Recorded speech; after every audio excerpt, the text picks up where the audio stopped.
Everybody, so I have another TTC update for you guys. Unfortunately, today has been a very, very difficult day, and I will let you guys know why.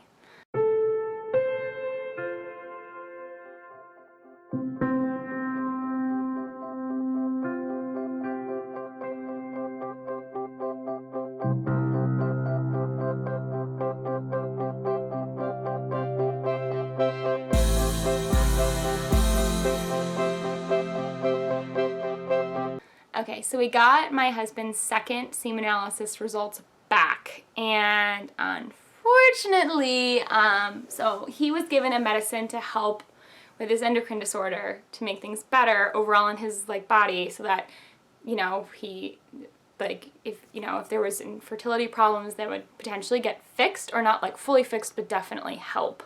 Because I going into this was like, oh, we'll probably need at least an IUI or something like that. I'm still not mentally prepared for an IVF, but I might have to be. So we got the results back, and the motility is still 0, and the count went way down. So I think the original count for him was 2 million, and now it's at 500K.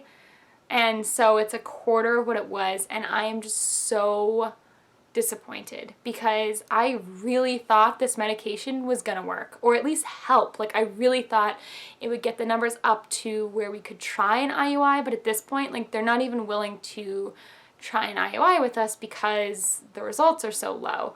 The other thing that scares me is the motility. So he asked about the motility, and what we had to do is call the number, and then they left a message for the nurse, and the nurse had to call us back. So my husband answered the phone because I was asleep. It was after a night shift. So my husband answered the phone and asked them about everything, and they said, oh yeah, motility was 0. There's a note here that says they were just twitching. And I'm like, oh, it's so sad. And so I looked it up online, and even people are saying even with IVF with ICSI, if you're just twitching, that's not good, because it's really hard for the people that make the embryos, the embryologists, or whoever it is that does the sperm injection for ICSI. It's really hard for them to tell which are alive and which are dead, because they're just not moving. They're twitching a little. So that kind of freaked us out. There is one other medicine that he has not tried that he can try in conjunction with the medicine he's on now. And so he's determined to try that first. So my initial reaction was, oh my goodness, now we're definitely either IVF or adoption. We have no in between anymore. And they didn't give me any more results about me, but I'm it's obvious from blood testing results that something's up with me. Even if I don't have a blockage, something's obviously up with me, and we know that his numbers are what they are. So, and I guess we could do sperm donor, but we're not there. I think it's either going to be IVF or adoption for us mentally. Not that there's anything wrong with sperm donors, it's just that's where we are. So really difficult day. Trying to hang in there. My husband has so much optimism. It's amazing. I thought I was optimistic, but he is on another level about medical things. He's it's gonna happen. I'm not worried about it. He's it'll be fine. So the doctors at MGH, they're so lovely. They're so when you want to schedule your IVF? And we're again, it's not that that's a bad experience or anything like that. And it's nothing against them. I think it's great that they're so proactive about it, because there are so many people out there that want to have kids right this second. And I want to have kids right this second, but I'm willing to try other things before we jump into IVF, just for right now. So they were when can we schedule you for a mock transfer and for all these other things leading up to IVF? And I'm you know what? Right now, I think we're just gonna wait a little bit and make sure we have our consult and figure out what's up with me. And I'm we need to fix me too, because obviously all these blood results are wicked off, and I probably apparently have PCOS, and I'm just not releasing eggs, and that's why my basal body temperature never rises, apparently. That's why I have symptoms of low progesterone, because I'm not producing any, because I don't release an egg, in theory. So anyways, so I have to figure out me, and then he's going to start this treatment. He's going to see the urologist, and he's hoping the urologist will prescribe the treatment. But if they don't, then in 2 months he has a follow-up appointment with his endocrinologist, who said that he would prescribe it. So I'm really hoping they prescribe him this medication. My husband is super hopeful about it. He's like, oh, this is great. It's going to be great. It's going to fix everything. And so I'm hopeful. We're praying a lot. If you guys could keep us in your prayers, that would be amazing. Today was a very difficult day. Honestly, cried a lot of tears because I really was not expecting this at all. I honestly thought it would just go up even a little bit, and it like went way down. And so that's really disappointing for me. I can't believe that that happened, because ever since he started that medication, we've been super healthy and like been taking supplements, and or at least I have. So the other thing is he just started taking vitamin D and taking a multivitamin. He didn't before. He was taking some other smoothie things and whatever. So now our new thing is we know we're either doing IVF if nothing happens, or IUI if your count goes up by a little bit with this other medication. And so we know it's probably not going to happen naturally. I would love it to, but it probably won't. And so our next mission in life right now is to increase his motility and to apparently help me with PCOS, which I didn't know I had. So what we did is we went online, and like I said, my husband, he has a new job now, but he used to work in the supplement industry. And so he knows a lot about all this world and everything about it. So we went online and we looked at a couple very reputable companies. I think I've done a Piping Rock review before. We went to pipingrock.com again, where I've gotten my supplements from. They have very good prices and really good shipping deals and all that good stuff. So we went on there and we looked for a couple things. We wound up getting him L-arginine, what was the other thing? L-carnitine, astragalus root, and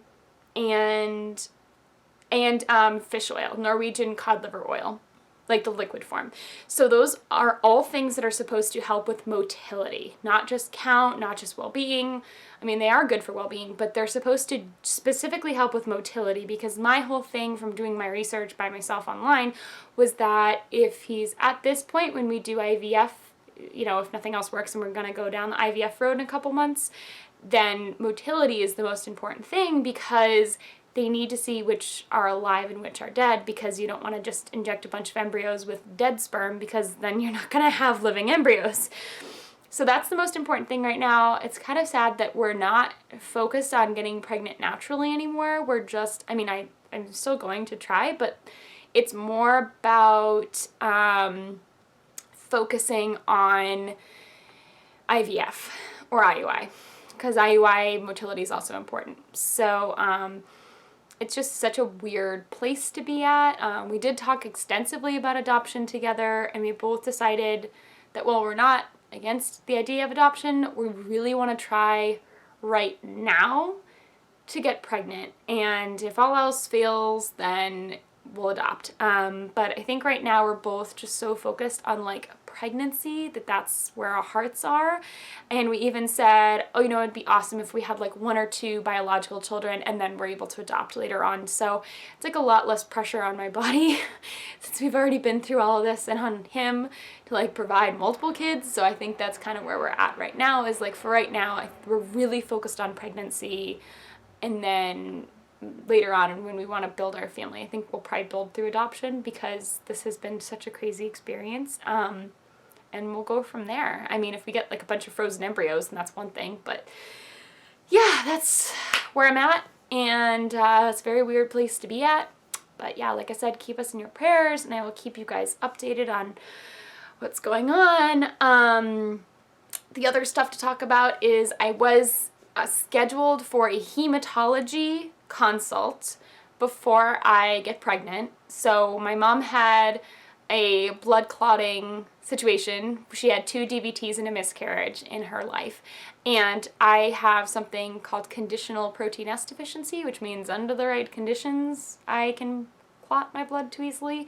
So that's why they want me to see a hematologist. I think I talked about that in like my first video ever with you guys, but haven't brought it up since.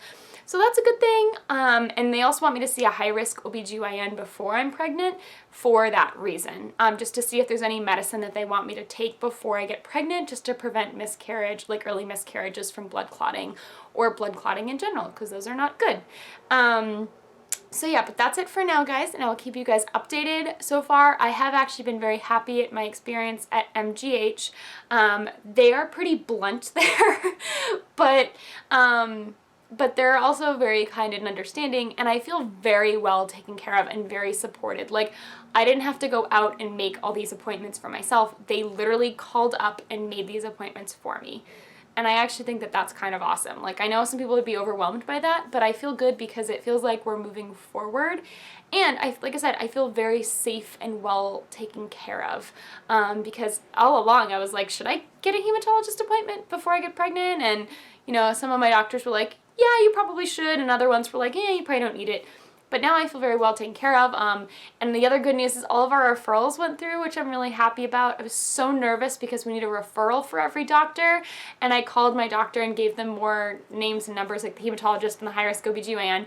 And they're like, honestly, yeah, I mean, the office like knows you two by name now because you've had so many doctor's appointments in the last like couple months and so many procedures and stuff, and we've approved all of them. And they're like, honestly, you're probably just get them all approved quickly because we know you're going through fertility treatments, and that requires a lot of doctor's visits and a lot of procedures, so you'll probably be fine. So I'm really happy about that. But that's it for now, guys, and I will definitely give you guys more updates as needed.